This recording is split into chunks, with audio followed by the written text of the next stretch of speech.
ಮನಸ್ಸು ಮಂದಾರ ಅಧ್ಯಾಯ 15. ಒಂದು ದಿನ ಬೆಳಗ್ಗೆ ತಿಂಡಿ ತಿನ್ನುತ್ತಿದ್ದಾಗ ಅವರು ಇದ್ದಕ್ಕಿದ್ದಂತೆ ಕೇಳಿದರು, ಏನಪ್ಪ, ನೀವಿಬ್ಬರು ಇನ್ನೆಷ್ಟು ದಿನ ಹೀಗೆ ಇರಬೇಕೆಂದುಕೊಂಡಿದ್ದೀರಾ? ನನಗೂ ವಯಸ್ಸಾಯಿತು. ಮೊಮ್ಮಗುನ ಆಟವಾಡಿಸ್ದೆ ಸಾಯ್ತೀನೇನೋ ಅಂತ ಭಯವಾಗಿದೆ. ಆಗುತ್ತೆ ಬಿಡಮ್ಮ, ನಾವು ಡಾಕ್ಟರ್ ಹತ್ರ ಹೋಗಿದ್ದೆವು. ನಿಮ್ಮಲ್ಲಿ ಏನು ದೋಷವಿಲ್ಲ, ಕೆಲವರಿಗೆ ನಿಧಾನವಾಗಿ ಆಗುತ್ತೆ ಬಿಡಿ ಅಂದರು. ನಿಧಾನ ಅಂದರೆ ಎಷ್ಟು ನಿಧಾನ? ನಿಮ್ಮ ಜೊತೆ ಮದುವೆ ಆದವರಿಗೆಲ್ಲ ಮಕ್ಕಳಿವೆ. ನೀವು ಮಕ್ಕಳು ಈಗಲೇ ಬೇಡ ಅಂತ ನಿರ್ಧಾರ ಮಾಡಿದರೆ ಮುಂದೆ ತುಂಬ ಒದ್ದಾಡ್ತೀರಾ. ಪ್ರಮೋದನಿಗೆ ಒಂದು ತರಹವಾಯಿತು. ಪದ್ಮಿನಿಯನ್ನು ಎದುರಿಸಲು ಮುಜುಗರವಾಯಿತು. ಅಮ್ಮ, ಮಕ್ಕಳಾದರೆ ಸಂತೋಷ, ಒಂದು ಪಕ್ಷ ಆಗಲಿಲ್ಲ ಅಂತ ಇದ್ರೂ ದುಃಖವೇನಿಲ್ಲ. ವಂಶ ನಿಂತು ಹೋಗುತ್ತೆ ಅಂತ ಆಳಕ್ಕೆ ನಮ್ಮದೇನು ಶ್ರೀರಾಮಚಂದ್ರ ವಂಶನಾ? ಸಾಕೋ, ಏನು ಮಾತು ಅಂತ ಆಡ್ತೀಯ? ಮಕ್ಕಳು ಬೇಕು ಅಂತ ಎಲ್ಲರೂ ಹಂಬಲಿಸ್ತಾರೆ. ನಿಮ್ಮದ್ಯಾಕೋ ವಿಚಿತ್ರವಾಗಿದೆ. ಅವನು ಉತ್ತರಿಸದೆ ಎದ್ದು ಹೋದ. ಗಾಯತ್ರಿ ದೇವಿಯ ಅನುಮಾನ ಮತ್ತು ಬಲವಾಯಿತು. ಬಹುಶಃ ಪದ್ಮಿನಿಯಲ್ಲಿ ಮಕ್ಕಳಾಗದಂತಹ ದೋಷ ಇರಬೇಕು. ಅದಕ್ಕೆ ಡಾಕ್ಟರ್ ಫರ್ನಾಂಡಿಸ್ ಹತ್ರ ಚಿಕಿತ್ಸೆ ಪಡೆಯುತ್ತಿದ್ದಾರೆ. ಅದನ್ನು ಮಗ ಮುಚ್ಚಿಡುತ್ತಿದ್ದಾನೆ ಎನಿಸಿತು. ಈ ಅವಕಾಶವನ್ನು ಉಪಯೋಗಿಸಿಕೊಂಡು ಮಗನಿಗ್ಯಾಕೆ ಬೇರೆ ಮದುವೆ ಮಾಡಬಾರದು ಎಂಬ ಯೋಚನೆಯೂ ಮೂಡಿತು. ಮರುದಿನ ಸೊಸೆಯೊಬ್ಬಳೇ ಇದ್ದಾಗ ಅವರು ಅವಳ ರೂಮು ಪ್ರವೇಶಿಸಿದರು. ಪದ್ಮಿನಿ, ಬನ್ನಿ ಅತ್ತೆ, ಕುಳಿತುಕೊಳ್ಳಿ. ಪದ್ಮಿನಿ, ತಂದೆ ತಾಯಿಗಳು ಮಕ್ಕಳಿಗೆ ಮದುವೆ ಮಾಡುವುದು ಯಾಕೆ ಹೇಳು? ಮಕ್ಕಳು ಸುಖವಾಗಿರಲಿ ಅಂತ. ಅಷ್ಟೇ ಅಲ್ಲ, ವಂಶ ಬೆಳೆಸಲಿ ಅಂತ. ನಿನ್ನ ಗಂಡ ನಿನ್ನನ್ನು ತುಂಬ ಪ್ರೀತಿಸ್ತಾನೆ ಅಂತ ನನಗೆ ಗೊತ್ತು. ನೀವಿಬ್ಬರು ಡಾಕ್ಟರ್ ಹತ್ರ ಹೋಗಿ ಬಂದಿರುವುದು ನನಗೆ ಗೊತ್ತು. ಡಾಕ್ಟರ್ ಏನು ಹೇಳಿದ್ರು? ನಿಮ್ಮಿಬ್ಬರಲ್ಲೂ ಏನು ದೋಷವಿಲ್ಲ, ಕೆಲವರಿಗೆ ನಿಧಾನವಾಗಿ ಮಕ್ಕಳಾಗುತ್ತೆ ಅಂದರು. ನೀನು ಸುಳ್ಳು ಹೇಳಿದರೆ ನಾನು ನಂಬಬೇಕಲ್ಲ. ಏನು ಹೇಳ್ತಿದ್ದೀರಾ ಅತ್ತೆ? ನಾನು ನಿಮ್ಮ ಹತ್ರ ಸುಳ್ಳು ಹೇಳಿ ಸಾಧಿಸಬೇಕಿರುವುದೇನು? ಅರಗಿಳಿ ತರಹ ಮಾತಾಡಬೇಡ. ನೀನು ನನ್ನ ಸೊಸೆಯಾಗಿ ಬರುವುದೇ ನನಗಿಷ್ಟವಿರಲಿಲ್ಲ. ಆದರೆ ಪ್ರಮೋದ್ ಆಟ ಮಾಡಿ ನಿನ್ನ ಮದುವೆಯಾದ. ನಿನಗೊಂದು ಮಗುವಾದರೂ ಇದ್ದಿದ್ರೆ ನಮ್ಮ ನಡುವೆ ಸೌಹಾರ್ದಯುತ ಸಂಬಂಧ ಆದರೂ ಇರ್ತಿತ್ತೋ ಏನೋ. ಹಣದ ಆಸೆಗೆ ಬಲಿಯಾಗಿ ನೀನು ತಪ್ಪು ಮಾಡ್ತಿದ್ದೀಯ. ನಿನಗೆ ಮಕ್ಕಳಾಗಲ್ಲ ಅಂತ ನನಗೆ ಗೊತ್ತು. ನೀನಾಗಿ ಪ್ರಮೋದ್ನಿಂದ ದೂರವಾಗು. ನಿನ್ನ ಜೀವನ ನಿರ್ವಹಣೆಗೆ ಬೇಕಾದ ಹಣ ನಾನು ಕೊಡ್ತೀನಿ. ನಾನವನಿಗೆ ಬೇರೆ ಮದುವೆ ಮಾಡುತ್ತೇನೆ. ಅತ್ತೆ, ನನಗೆ ಹೆಚ್ಚು ಮಾತಾಡುವುದಕ್ಕೆ ಇಷ್ಟವಿಲ್ಲ. ಒಂದು ಮಾತು ಮಾತ್ರ ಹೇಳಬಲ್ಲೆ. ನಾನು ಬದುಕಿರುವವರೆಗೂ ಅವರಿಂದ ದೂರವಾಗಲ್ಲ. ಇದಕ್ಕಿಂತ ಹೆಚ್ಚಾಗಿ ನಾನು ಏನೂ ಹೇಳಲ್ಲ. ನೀನು ನಮ್ಮ ಪಾಲಿನ ರಾಕ್ಷಸಿ. ನಮ್ಮ ವಂಶ ನಾಶ ಮಾಡೋದಕ್ಕೆ ನೀನು ಬಂದಿದ್ದೀಯ.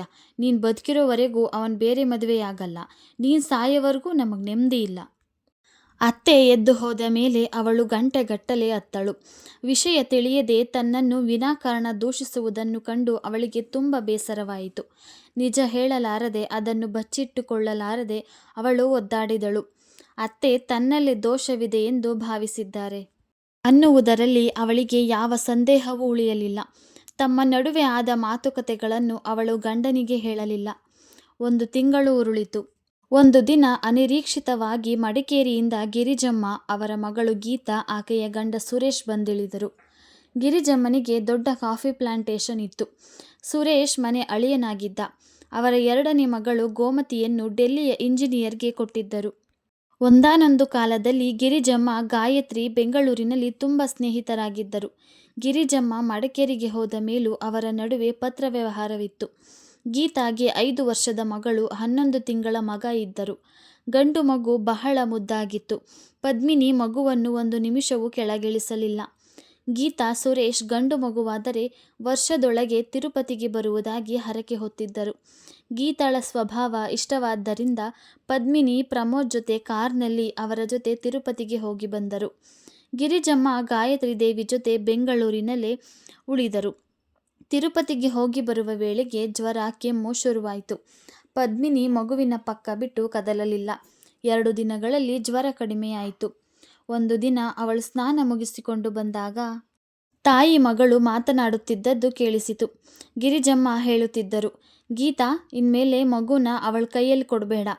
ಬಂಜೇರು ಮಕ್ಕಳನ್ನು ಹೆತ್ಕೊಂಡ್ರೆ ಮಕ್ಕಳಿಗೆ ಒಳ್ಳೆಯದಾಗಲ್ಲ. ಯಾರಮ್ಮ ನಿನಗಿದೆಲ್ಲ ಹೇಳಿದ್ದು? ಪದ್ಮಿನಿ, ಬಂಜೆ ಅಂತ ಹೇಗೆ ಹೇಳ್ತೀಯ? ಅವರಿಬ್ಬರು 4 ದಿನ ಹಾಯಾಗಿರೋಣ ಅಂತ ಅಂದ್ಕೊಂಡಿರಬಹುದು. ನಿಂಗೇನು ಗೊತ್ತು ನಿಜಾಂಶ? ಗಾಯತ್ರಿ ನನಗೆಲ್ಲ ಹೇಳಿದ್ಲು. ಅವರಿಬ್ಬರು ಡಾಕ್ಟರ್ ಹತ್ರ ಹೋಗಿ ಬಂದ್ರಂತೆ. ಇವಳಲ್ಲೇ ದೋಷವಿರೋದ್ರಿಂದ ಮಕ್ಕಳಾಗಲ್ವಂತೆ. ಆಂಟಿ ಹೇಳಿದ್ರು ಅಂತ ನೀನು ನಂಬಿ ಬಿಡೋದಾ?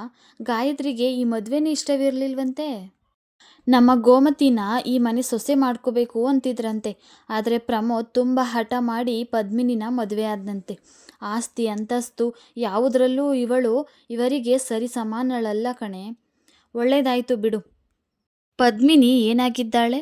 ಶ್ರೀಮಂತರು ಶ್ರೀಮಂತರನ್ನೇ ಮದುವೆಯಾಗದೆ ಬಡವರನ್ನು ಮದುವೆಯಾದರೆ ಒಳ್ಳೆಯದು. ನಿನಗೆ ಹೇಳಿದ್ರೆ ಅರ್ಥವಾಗಲ್ಲ. ಗಾಯತ್ರಿ ಈ ಮದುವೆಗೆ ಒಪ್ಪಿ ಅವಳನ್ನು ಸೊಸೆ ಅಂತ ಒಪ್ಪಿಕೊಂಡಿದ್ದಾಳೆ ತಾನೆ. ತನ್ನಿಂದ ಈ ವಂಶ ಬೆಳೆಯಲ್ಲವಲ್ಲ ಅನ್ನುವ ಕೊರಗು ಅವಳಿಗೆ ಬೇಡ್ವಾ? ನೀನು ಇಲ್ಲೇ ಇರಮ್ಮ. ವಂಶೋದ್ಧಾರದ ದೃಷ್ಟಿಯಿಂದ ನಾನು ಪ್ರಮೋದ್ಗೆ ಇನ್ನೊಂದು ಮದುವೆ ಮಾಡ್ತೀನಿ ಅಂದರೆ ಪದ್ಮಿನಿ ಒಪ್ತಾನೇ ಇಲ್ಲವಂತೆ. ನಾನು ಬದುಕಿರುವವರೆಗೂ ಪ್ರಮೋದ್ನಿಂದ ದೂರವಾಗಲ್ಲ, ಅವನಿಗೆ ಬೇರೆ ಹೆಣ್ಣು ತರಕ್ಕೆ ಒಪ್ಪಲ್ಲ ಅಂತಿದ್ದಾಳಂತೆ. ಯಾವ ಹುಡುಗಿ ಸಂತೋಷವಾಗಿ ತಾನೇ ನಿಂತು ಗಂಡನಿಗೆ ಇನ್ನೊಂದು ಮದುವೆ ಮಾಡಿಸುತ್ತಾಳೆ? ಮಕ್ಕಳಿಲ್ಲದ ದಂಪತಿಗಳೆಲ್ಲ ಹೀಗೆ ಮಾಡ್ತಾರಾ? ಒಂದು ಪಕ್ಷ ಪ್ರಮೋದ್ನಲ್ಲೇ ದೋಷವಿದ್ದಿದ್ರೆ ಪದ್ಮಿನಿಗೆ ಇನ್ನೊಂದು ಮದುವೆ ಮಾಡ್ತಿದ್ರಾ? ಮಕ್ಕಳಾಗದಿದ್ರೆ ಯಾವುದಾದ್ರೂ ಅನಾಥ ಮಗುವಿಗೆ ಬಾಳು ಕೊಡ್ತಾರೆ ಬಿಡು. ಆ ಮಗುವಿನ ಭವಿಷ್ಯ ಬೆಳಕಾಗುತ್ತೆ. ನೀವೆಲ್ಲ ಒಂದೇ ತರಹ, ಯಾವಾಗಲೂ ನಿಮ್ಮ ಮೂಗಿನ ನೇರಕ್ಕೆ ಮಾತಾಡ್ತೀರಾ. ನೀವು ಹಳೆಯ ಕಾಲದವರೆಲ್ಲ ನಿಮ್ಮ ಮೂಗಿನ ನೇರಕ್ಕೆ ಮಾತಾಡಿಲ್ವಾ? ಪಾಪ ಪದ್ಮಿನಿ ಹಗಲು ರಾತ್ರಿ ಮಗುನ ನೋಡ್ಕೊಳ್ತಿದ್ದಾಳೆ. ಅವಳು ಮುಟ್ಟಿದ್ರಿಂದ ಮಗುಗೆ ಹುಷಾರ್ ತಪ್ಪಿತ್ತು ಅಂತ ಅವಿದ್ಯಾವಂತರಂತೆ ನೀವು ಮಾತಾಡಿದ್ರೆ ಸಿಟ್ಟು ಬರೋದಿಲ್ವಾ? ಮಗುಗೆ ಅಲೆದಾಟ ಆಗಿದ್ರಿಂದ ಜ್ವರ ಕೆಮ್ಮು ಬಂದಿರಬಹುದು. ಅದಕ್ಕೆ ಪದ್ಮಿನಿನ ದೂರೋದು ಯಾವ ನ್ಯಾಯ? ಪದ್ಮಿನಿ ಉಕ್ಕಿ ಬಂದ ಅಳು ತಡೆದುಕೊಂಡು ತನ್ನ ಕೋಣೆಗೆ ಓಡಿದಳು. ತನ್ನದಲ್ಲದ ತಪ್ಪಿಗೆ ಗುರಿಯಾಗಬೇಕಲ್ಲ ಎಂದವಳಿಗೆ ತುಂಬ ದುಃಖವಾಯಿತು. ಗೀತಾ ಅದೆಷ್ಟು ನ್ಯಾಯವಾಗಿ ಮಾತಾಡುತ್ತಾಳೆ. ಅವಳು ತನಗೆ ಆತ್ಮೀಯಳಾಗಿದ್ದರೂ ಅವಳ ಬಳಿ ತಾನು ಏನು ಹೇಳುವಂತಿಲ್ಲ. ಈ ಚಿಂತೆ ತನ್ನನ್ನು ಒಳಗೆ ಕುದಿಯುವಂತೆ ಮಾಡಿ ಚಿತೆಯನ್ನೇರುವಂತೆ ಮಾಡುತ್ತದೇನೋ. ಈಗೇನೋ ದೇವರು ನನಗೆ ಕೊಂಚ ತಾಳ್ಮೆ ಕೊಟ್ಟಿದ್ದಾನೆ. ಮುಂದೆಯೂ ಅದೇ ತಾಳ್ಮೆ ಉಳಿಯುತ್ತದೆಯಾ? ಗೀತಾಳ ಫ್ಯಾಮಿಲಿ ಊರಿಗೆ ಹೊರಟಿತು. ಗೀತಾ ಊರಿಗೆ ಹೊರಡುವ ಮೊದಲು ಪದ್ಮಿನಿಯನ್ನು ಕರೆದು ಹೇಳಿದಳು. ಪದ್ಮಿನಿ, ನಿಮ್ಮ ಅತ್ತೆ ನಿನ್ನ ಗಂಡಂಗೆ ಬೇರೆ ಮದುವೆ ಮಾಡಬೇಕು ಅಂತ ಯೋಚನೆ ಮಾಡ್ತಿದ್ದಾರಂತೆ. ಹುಷಾರಾಗಿರು. ಪ್ರಮೋದ್ ಇನ್ನೊಂದು ಮದುವೆಗೆ ಒಪ್ಪಲ್ಲ ಅಂತ ನನಗೆ ಗೊತ್ತು. ನಾನದಕ್ಕೆ ಧೈರ್ಯವಾಗಿದ್ದೇನೆ. ಅಮ್ಮನ ಹಠಕ್ಕೆ ಕಣ್ಣೀರಿಗೆ ಮಣಿಯದೇ ಇದ್ದಾನಾ? ನಿನ್ನ ಹುಷಾರ್ನಲ್ಲಿ ನೀನಿರು. ಆಗಲಿ ಗೀತಾ, ನನ್ನ ಬಗ್ಗೆ ಇಷ್ಟು ಅಭಿಮಾನ ಇಟ್ಟಿರೋದಕ್ಕೆ ಥ್ಯಾಂಕ್ಸ್. ಅವರೆಲ್ಲ ಹೊರಟು ಹೋದ ನಂತರ ಪದ್ಮಿನಿ ತುಂಬ ಪೆಚ್ಚಾದಳು.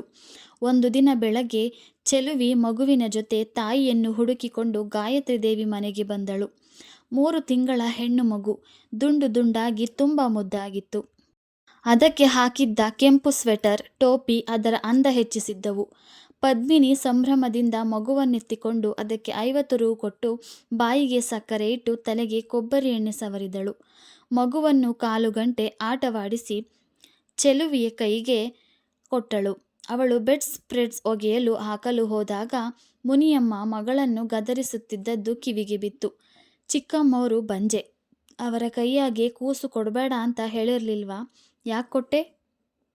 ಅವರು ಭಾಳ ಒಳ್ಳೆಯವರು ಕಣವ್ವ, ಅವರೆತ್ತಿಕೊಂಡ್ರೆ ಏನಾಗುತ್ತೆ? ನಿನಗೇನು ತಿಳಿದು? ಬಂಜೇರು ಕೂಸನ್ನೆತ್ತಿಕೊಂಡ್ರೆ ಕೂಸಿಗೆ ಹುಷಾರ್ ತಪ್ಪುತ್ತೆ, ನಡಿ. ಪದ್ಮಿನಿ ಕಣ್ಣು ತುಂಬ ನೀರು ತುಂಬಿಕೊಂಡು ತನ್ನ ರೂಮು ಸೇರಿದಳು. ಅವಳು ತಿಂಡಿ ತಿನ್ನಲು ಬಾರದಿದ್ದಾಗ ಪ್ರಮೋದ್ ಅವಳನ್ನು ಹುಡುಕಿಕೊಂಡು ಬಂದ. ಪದ್ಮಿನಿ ಕಿಟಕಿಯಾಚೆ ನೋಡುತ್ತಾ ನಿಂತಿದ್ದಳು. ಯೂನಿಫಾರಂ ಧರಿಸಿ ಆಯಾಳ ಕೈ ಹಿಡಿದು ಶಾಲೆಗೆ ಹೊರಟಿದ್ದ ಮಕ್ಕಳ ಕಡೆ ಅವಳ ಗಮನವಿತ್ತು. ಅವನು ಅವಳ ಭುಜ ಹಿಡಿದು ತನ್ನ ಕಡೆಗೆ ತಿರುಗಿಸಿಕೊಂಡ. ಅವಳು ಅವನ ಭುಜಕ್ಕೆ ತಲೆ ಒರಗಿಸಿ ಬಿಕ್ಕಿದಳು. ನನ್ನನ್ನು ಕ್ಷಮಿಸು ಪಮ್ಮಿ. ನೀನು ಚೆಲುವಿ ಮಗು ಎತ್ತಿಕೊಂಡಾಗಲೇ ನಾನು ಏನಾದರೂ ಆಗುತ್ತದೆ ಅಂದುಕೊಂಡೆ. ಹಾಗೆ ಆಯಿತು. ನನ್ನಿಂದ ನೀನು ತುಂಬ ಮಾತುಗಳನ್ನು ಕೇಳಿದ್ದೀಯ. ನಾನಿವತ್ತೇ ಅಮ್ಮನಿಗೆ ನಿಜಾಂಶ ಹೇಳ್ತೀನಿ. ಖಂಡಿತ ಬೇಡ. ನಿಮ್ಮಮ್ಮಂಗೆ ನಿಜಾಂಶ ತಿಳಿದ್ರೆ ಎದೆ ಒಡೆದುಕೊಂಡು ಬಿಡ್ತಾರೆ. ನಾನೇನು ಮಾಡಲಿ ಪಮ್ಮಿ? ಅಪರಾಧಿ ಮನೋಭಾವದಿಂದ ನಾನು ಕುಗ್ಗಿ ಹೋಗ್ತಿದ್ದೇನೆ. ನಿನಗೆ ನನ್ನ ಮೇಲೆ ಸಿಟ್ಟು ಬರಲ್ವಾ? ಅಸಹ್ಯ ಉಂಟಾಗಲ್ವಾ? ಏನಾದರೂ ಮಾತನಾಡು. ನೀನು ತಾಳ್ಮೆಯ ಮಹಾ ಮೂರ್ತಿಯಂತೆ ಇದ್ದರೆ ನನಗೆ ಭಯವಾಗುತ್ತೆ. ನನಗೇನಾದರೂ ಶಿಕ್ಷೆ ಕೊಡು ಪಮ್ಮಿ. ಅವಳು ಮಾತನಾಡಲಿಲ್ಲ. ಯಾಕೆ ಪಮ್ಮಿ ಮಾತಾಡ್ತಿಲ್ಲ? ಅವಳು ಕಣ್ಣೊರೆಸಿಕೊಂಡು ಹೇಳಿದಳು. ದಯವಿಟ್ಟು ನನ್ನನ್ನು ಕ್ಷಮಿಸಿ. ನಿಮ್ಮೆದುರಿಗೆ ಅಳಬಾರದು ಅಂದುಕೊಂಡರೂ ಅಳದೆ ಇರಕ್ಕೆ ಆಗಲ್ಲ. 4 ದಿನಗಳ ನಂತರ ಪ್ರಮೋದ್ ಹೆಂಡತಿಗೆ ಹೇಳಿದ. ಪಮ್ಮಿ, ಹೈದರಾಬಾದ್ನಲ್ಲಿ ಸ್ಪರ್ಮ್ ಬ್ಯಾಂಕ್ ಇದೆಯಂತೆ. ನನ್ನ ಹತ್ರ ಯಾಕದನ್ನು ಹೇಳ್ತಿದ್ದೀರಾ? ನಿನಗೆ ಡಾಕ್ಟರ್ ಹೇಳಿದ್ದು ನೆನಪಿಲ್ವಾ? ಏನು ಹೇಳಿದ್ರು? ನೀನು ಆರ್ಟಿಫಿಷಿಯಲ್ ಇನ್ಸೆಮಿನೇಷನ್ನಿಂದ ಮಗುನ ಪಡೆಯಬಹುದು. ನನಗೆ ಬೇಕಾದ ಸ್ಪರ್ಮ್ ಆಯ್ಕೆ ಮಾಡಿದರೆ ಅವರು ಅದನ್ನು ನಿನ್ನ ದೇಹದೊಳಗೆ ಇಂಜೆಕ್ಟ್ ಮಾಡ್ತಾರೆ. ನಿನಗೆ ತಾಯ್ತನದ ಅನುಭವವಾಗುತ್ತೆ. ನಿನ್ನ ರಕ್ತ ಮಾಂಸ ಹಂಚಿಕೊಂಡು ಹುಟ್ಟಿದ ಮಗುವಿನ ತಾಯಿ ನೀನಾಗಬಹುದು. ನೀವು ಅದಕ್ಕೆ ತಂದೆಯಾಗ್ತೀರಾ? ನೀನು ಆ ಮಗುವಿಗೆ ತಾಯಿಯಾದ ಮೇಲೆ ನಾನು ತಂದೆಯಾಗದೇ ಇರ್ತೀನಾ? ಪದ್ಮಿನಿ ಮಾತಾಡಲಿಲ್ಲ. ನನಗೆ ನೀನು ಮಗುವಿನ ತಾಯಿಯಾಗುವುದನ್ನು ನೋಡುವುದಕ್ಕೆ ತುಂಬ ಆಸೆ ಪದ್ಮಿನಿ. ನನಗೇನೋ ಇದರಲ್ಲಿ ಏನೂ ತಪ್ಪಿಲ್ಲ ಅನ್ನಿಸುತ್ತೆ. ಹಿಂದಿನ ಕಾಲದಲ್ಲಿ ಇದೇ ತಾನೇ ನಡೆದು ಬಂದಿರೋದು. ನೀನು ಮಹಾಭಾರತ ಓದಿಲ್ವಾ? ಅಲ್ಲಿ ಇಂತಹ 100 ಉದಾಹರಣೆಗಳಿವೆ. ಪದ್ಮಿನಿ, ನನಗೆ ಯೋಚನೆ ಮಾಡುವುದಕ್ಕೆ ಅವಕಾಶ ಕೊಡಿ ಎಂದಳು. ಗಂಡ ಕೆಲಸಕ್ಕೆ ಹೋದ ಮೇಲೆ ಪದ್ಮಿನಿ ಅವನು ಹೇಳಿದ ಮಾತುಗಳನ್ನು ಕುರಿತು ಯೋಚಿಸಿದಳು. ಮಹಾಭಾರತ ಪ್ರಸಂಗಗಳು ನೆನಪಾದವು. ಗಂಡನಾದವನು ಅಶಕ್ತನಾದರೆ ಅಥವಾ ಪುತ್ರನಿಲ್ಲದೆ ಸತ್ತು ಹೋದರೆ ಹೆಂಡತಿ ನಿಯೋಗದ ಮೂಲಕ ಮಗುವನ್ನು ಪಡೆಯಬಹುದು ಎಂದು ಎಲ್ಲೋ ಓದಿದ ನೆನಪು. ಬೇರೆ ಗಂಡಸಿನಿಂದ ಮಗುವನ್ನು ಪಡೆಯಲು ಹಿಂದಿನವರು ಧರ್ಮದ ಮುಸುಕನ್ನು ಹಾಕಿದ್ದಾರೇನೋ ಅನಿಸಿತು. ಮಹಾಭಾರತದ ಕುಂತಿ, ಸತ್ಯವತಿ ಮದುವೆಗೆ ಮುಂಚೆಯೇ ಮಕ್ಕಳನ್ನು ಪಡೆದಿರಲಿಲ್ಲವೇ? ಸತ್ಯವತಿಯ ಮಕ್ಕಳಿಲ್ಲದೆ ಸತ್ತಾಗ ಸೊಸೆಯರು ನಿಯೋಗದ ಮೂಲಕ ಮಕ್ಕಳನ್ನು ಪಡೆದಿರಲಿಲ್ಲವೇ? ಪಂಚಪಾಂಡವರಲ್ಲಿ ಪಾಂಡುವಿನ ಪುತ್ರನ್ಯಾರು? ವಂಶೋದ್ಧಾರವೇ ಅಂದಿನ ವಿವಾಹದ ಗುರಿಯಾಗಿತ್ತು. ರಾಜ್ಯಕ್ಕೆ ವಾರಸುದಾರನನ್ನು ದೊರಕಿಸಿಕೊಡುವುದು ಹಿರಿಯರ ಮುಖ್ಯ ಉದ್ದೇಶವಾಗಿತ್ತು. ಆದರೆ ಈಗ ನನ್ನ ಮಗ ಯಾವ ರಾಜ್ಯ ಆಳಬೇಕಾಗಿದೆ? ನಮ್ಮ ವಂಶ ಬೆಳೆಯದಿದ್ದರೆ ಮುಳುಗಿ ಹೋಗುವುದೇನು? ವೈದ್ಯ ವಿಜ್ಞಾನ ಮುಂದುವರೆದಿರುವುದರಿಂದ ಪರಪುರುಷನ ಸಂಪರ್ಕ ಇಲ್ಲದೆ ಮಗುವನ್ನು ಪಡೆಯಬಹುದು. ಆ ಮಗುವಿನ ತಂದೆ ಯಾರೆಂದು ಯಾರಿಗೂ ತಿಳಿಯುವುದಿಲ್ಲ. ಆದರೆ ನಾನು ಹಾಗೆ ಮಗುವನ್ನು ಪಡೆದರೆ ಪ್ರಮೋದ್ ಅದು ತನ್ನ ಮಗುವೆಂದು ಒಪ್ಪಿಕೊಳ್ಳುತ್ತಾನೆಯೇ? ಈಗ ಹೆಂಡತಿಯ ದುಃಖ ಕಡಿಮೆ ಮಾಡುವ ಉತ್ಸಾಹದಿಂದ ನನ್ನನ್ನು ಕೃತಕ ಗರ್ಭಧಾರಣೆಯಿಂದ ಮಗುವನ್ನು ಪಡೆಯಲು ಪ್ರೋತ್ಸಾಹಿಸಬಹುದು. ನಂತರ ಒಂದು ರೀತಿಯ ಕೀಳಿರಿಮೆ ಬೆಳೆದು ಸಹಜವಾದ ಪ್ರೀತಿ ತೋರಿಸಲಾಗದಿರಬಹುದು. ಇದು ನನ್ನ ಮಗುವಲ್ಲ ಎನ್ನುವ ಭಾವನೆ ನಾನಾ ಸಮಸ್ಯೆಗಳಿಗೆ ಕಾರಣವಾಗಬಹುದು. ಈಗ ಮಕ್ಕಳಿಲ್ಲ ಅನ್ನುವುದೊಂದೇ ಸಮಸ್ಯೆ. ಆದರೆ ಮಗುವಾದ ಮೇಲೆ ಹೊಸ 10 ಸಮಸ್ಯೆಗಳು ತಲೆದೋರಬಹುದು. ಮಗುವಿನ ಕಾರಣದಿಂದ ಪ್ರಮೋದ್ ನನ್ನಿಂದ ದೂರವಾಗಬಹುದು. ಅವನಿಂದ ದೂರವಾಗಿ ನಾನು ಬದುಕಲು ಸಾಧ್ಯವೇ? ಪದ್ಮಿನಿ ಯೋಚಿಸಿ ತಲೆ ಕೆಡಿಸಿಕೊಂಡಳು. ಬೇರೆಯವರ ವೀರ್ಯದಿಂದ ಗರ್ಭ ಧರಿಸಿದ ನನಗಾದರೂ ನೆಮ್ಮದಿ ಇರುತ್ತದೆಯೇ? ಒಂದು ರೀತಿಯ ಅಪರಾಧಿ ಮನೋಭಾವ ನನ್ನನ್ನು ಕಾಡದಿರುವುದೇ ಬೇಡ. ಈ ರೀತಿ ಮಗುವಾಗುವುದು ಖಂಡಿತ ಬೇಡ ಎನ್ನಿಸಿತು. ವಾರ ಕಳೆದರೂ ಹೆಂಡತಿ ಏನೂ ಉತ್ತರ ಹೇಳದಿದ್ದಾಗ ಪ್ರಮೋದ್ ಕೇಳಿದ. ನಾನು ಹೇಳಿದ ವಿಚಾರ ಏನು ಯೋಚನೆ ಮಾಡಿದೆ ಪಮ್ಮಿ? ನೀವು ಹೇಳಿದ್ದನ್ನು ನಾನು ಒಪ್ಪಲ್ಲ ಪ್ರಮೋದ್. ಮಗುನ ಪಡೆದರೂ ನಮಗೆ ನೆಮ್ಮದಿ ಇರುವುದಿಲ್ಲ. ನಾವು ಈಗಿರುವಂತೆ ಇರೋಣ. ಪದ್ಮಿನಿ, ದಯವಿಟ್ಟು ನನ್ನ ಒತ್ತಾಯ ಮಾಡಬೇಡಿ. ಹೊಸ ಸಮಸ್ಯೆಗಳನ್ನು ಬರಮಾಡಿಕೊಳ್ಳುವುದಕ್ಕೆ ನಾನು ಸಿದ್ಧಳಿಲ್ಲ. ನಿನಗೆ ನನ್ನ ಮೇಲೆ ಅನುಮಾನನಾ? ಇದರಲ್ಲಿ ಅನುಮಾನವೆಂತಹದ್ದು? ಒಟ್ಟಿನಲ್ಲಿ ನನಗಿಷ್ಟವಿಲ್ಲ. ನಾನು ಪ್ರಮಾಣ ಮಾಡಿ ಹೇಳ್ತೀನಿ ಪಮ್ಮಿ, ಆ ಮಗುನ ನನ್ನ ಮಗು ತರಹನೇ ನೋಡಿಕೊಳ್ಳುತ್ತೇನೆ. ಖಂಡಿತ ನಾನು ಆ ಮಗುವಿಗೆ ತಂದೆ ಪ್ರೀತಿ ಕೊಡ್ತೀನಿ. ಆ ಮಗುವಿನ ಕಾರಣದಿಂದ ನಿನ್ನ ಮನಸ್ಸನ್ನು ನಾನು ಯಾವತ್ತೂ ನೋಯಿಸಲ್ಲ. ಪದ್ಮಿನಿ ಅವನ ತಲೆಯನ್ನು ಎದೆಗೊತ್ತಿಕೊಂಡು ಹೇಳಿದಳು. ಪ್ರಮೋದ್, ನೀನೊಂದು ಚಿನ್ನ. ಆದರೆ ನಾನೇನು ಮಾಡಲಿ? ನನಗೆ ಮನಸ್ಸಿನ ಮೇಲೆ ಹಿಡಿತವಿಲ್ಲ. ಈ ರೀತಿ ಮಗುವನ್ನು ಪಡೆದರೆ ಒಂದು ರೀತಿಯ ಅಪರಾಧಿ ಮನೋಭಾವ ನನ್ನನ್ನು ಕಾಡುತ್ತದೆ. ನಾನು ಹುಚ್ಚಿಯಾಗಿ ಬಿಡಬಹುದು. ಹೊಸ ಸಮಸ್ಯೆಗಳನ್ನು ಬರಮಾಡಿಕೊಳ್ಳುವುದಕ್ಕಿಂತ ಸುಮ್ಮನಿರುವುದು ಒಳ್ಳೆಯದಲ್ವೇ? ನೀನು ತುಂಬ ವಿಚಿತ್ರ ಪದ್ಮಿನಿ. ಮಗು ದತ್ತು ತೆಗೆದುಕೊಳ್ಳುವುದಕ್ಕೂ ಒಪ್ಪಿಲ್ಲ. ಕೃತಕ ಗರ್ಭಧಾರಣೆಗೂ ಒಪ್ತಿಲ್ಲ. ಹೀಗಾದರೆ ಹೇಗೆ? ಅಮ್ಮನ್ನ ನಾನು ಒಪ್ಪಿಸ್ತೀನಿ. ಒಂದು ಒಳ್ಳೆಯ ಮಗುನ ದತ್ತು ತೆಗೆದುಕೊಳ್ಳೋಣ. ಮಗುನ ದತ್ತು ತೆಗೆದುಕೊಳ್ಳುವುದು ಅಷ್ಟು ಸುಲಭವಲ್ಲ ರೀ. ನಾವು ಬಹಳ ವಿಚಾರಗಳ ಬಗ್ಗೆ ಯೋಚಿಸಬೇಕು. ನಾವು ದತ್ತು ತೆಗೆದುಕೊಂಡಾಕ್ಷಣ ನಮ್ಮ ಜವಾಬ್ದಾರಿ ಮುಗಿಯಲ್ಲ. ನಾವು ದತ್ತು ತೆಗೆದುಕೊಂಡ ಮಗು ಯಾವುದೇ ಕಾರಣಕ್ಕೂ ಅನಾಥ ಅನ್ನಿಸಿಕೊಳ್ಳಬಾರದು. ನಾವು ನೋಡಿಕೊಳ್ಳಬೇಕು. ನಿಮ್ಮ ತಾಯಿಗೆ ಬಡವರ ಬಗ್ಗೆ ತುಂಬ ತಿರಸ್ಕಾರ. ಜಾತಿ ಕುಲ ತಿಳಿಯದ ಅನಾಥ ಮಗುವನ್ನು ನಾವು ತಂದು ಸಾಕಿದರೆ ಅವರು ಮೊಮ್ಮಗು ಅಂತ ಒಪ್ಪಿಕೊಳ್ತಾರಾ?